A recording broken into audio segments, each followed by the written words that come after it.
and I'm joined by...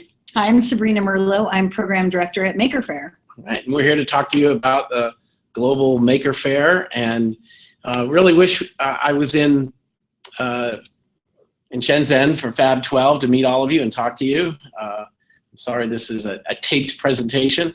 I appreciate Kevin filling in for me and talking to you about his experiences at Maker Faire Shenzhen. So I thought I'd try to do a little screen share here if this works, and present a few things to you. And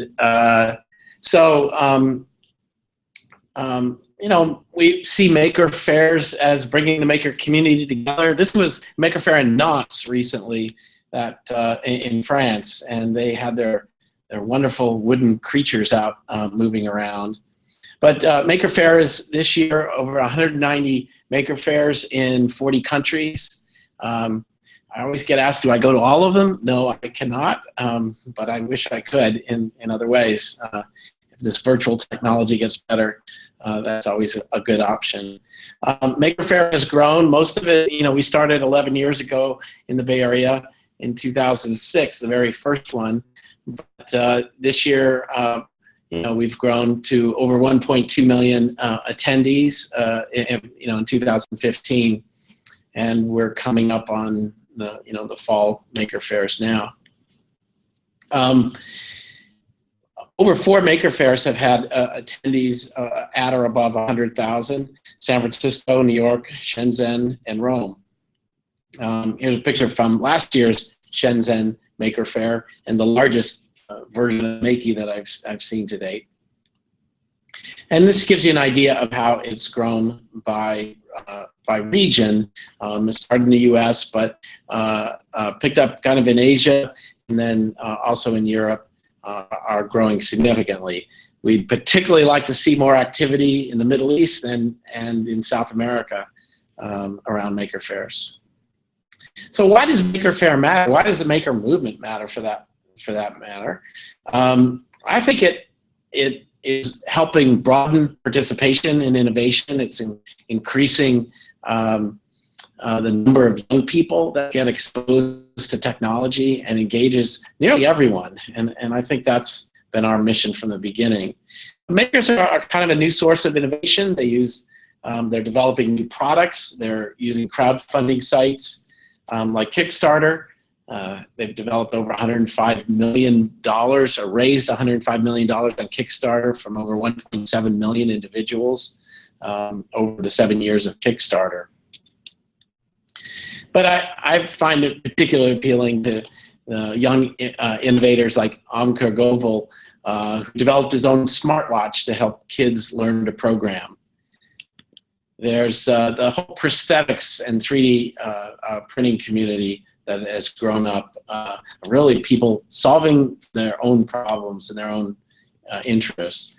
Dara Dots is a maker who went to Haiti and noticed they needed umbilical cord clamps and began to figure out how 3D printing could help them really create a supply chain for those and to develop the expertise locally to produce them. So I mentioned earlier, I see the Maker movement as broadening participation in innovation, and in many ways we're a public celebration of that, and yet we hope that on the day after Maker Faire, it inspires more people to go into a Fab Lab makerspace and really begin learning the skills of how to develop and create things and meet other people who are doing the same thing. I've also been writing about maker cities and the ways that the maker movement appears to be local. Like we have Maker Fairs in all these different cities, and I think that's important. So are Fab Labs, and so as we look into the future, how are cities perhaps going to be transformed by the maker movement? And I think the real point here is all of us are leaders of the global maker movement, and we need to kind of understand sort of what we can do to spread the movement, to participate, get more people involved. And that's, if I were there, that's what I'd be talking to you about. I'd like to see more Fab Labs organize maker fairs. And I'm going to stop sharing here for a minute.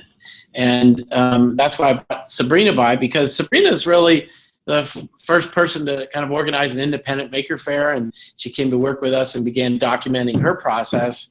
And I thought I'd share a little bit about what that looks like to become a maker fair. Let me just say that one of my favorite maker fairs over this year was the one in Cairo with Dina and Hisham and their group organizing the maker fair there out of Fab Lab Egypt. And I met that team for the first time at Fab10 in Barcelona. Yeah. Hello, right. Cairo.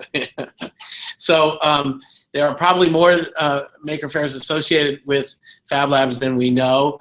I think even, you're going to list them in a minute, but even when we go to Fab Lab Rome, for instance, we see just quite a large number of Italian Fab Labs there, and others beyond that. Yeah, well, I think I do think there's a lot of Fab Lab participation beyond just the producers and the formal licensees that work with us. But I know that we've got Barcelona, we've got Bangalore. I think Pavan and Anu, you might be there in the audience. Cairo, Grenoble did a fair last year. Leon in Spain, Madrid, hello, Cesar. Moscow, Vladimir, hello. Torino, Tulsa, Oklahoma. I think Nathan and Brandy are at Fab12, and then also Vienna. Roland, I think you might be in the audience too. So, as well as our Bilbao team is affiliated with the Fab Lab in Bilbao. So that our relationship with Fab Labs are growing in the Fab Lab network. We'd love to work with any of you who are interested in broadening or exposing what you're doing in your Fab Labs to your local community, and kind of opening the door a little bit more through the platform that is Maker Faire. We have a full program kind of outline and what it takes, the application process at makerfaire.com/global, or you can just Google Make a Maker Faire. Yeah. So I think one of the key reasons that Maker Faire has spread is there's a community of producers who share what they learn. We have a playbook that's sort of initial guide. Is probably equivalent to some of the initial documents that Neil created for Fab Labs, in helping people learn how to do this. Our goal is to work with people that have no event experience and learn how to do a successful event. The other thing I should mention is we also have school maker fairs. Increasingly, we have a separate guide and process that's kind of simpler for schools, but in some ways it's a way to revitalize science fairs and incorporate very different modes and new modes of making into that. And so if schools are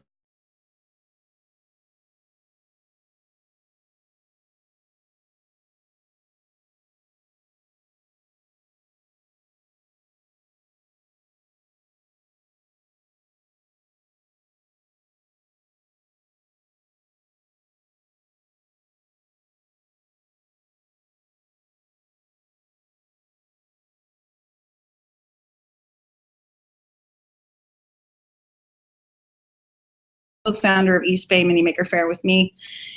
I think there were over 40 shows represented, and I think it was over 10 countries, 10 or 12 countries. We ran the gamut from introducing affiliated maker platforms that people should know about and leverage globally at their maker fairs, to tactics in fix and the operations. It was a real sharing community building the learning for those of us and people. Yeah, and I think maybe I'll close at that point, because I think, to some degree, the maker community, we talk a lot about the makers, but there's also people that organize makers and people that are behind running and managing Fab Labs. In some ways, myself and Sabrina, our life's work is really helping to organize venues and spaces for makers, so that they can do their work and meet other people. to create social spaces that are alive and supportive and creative.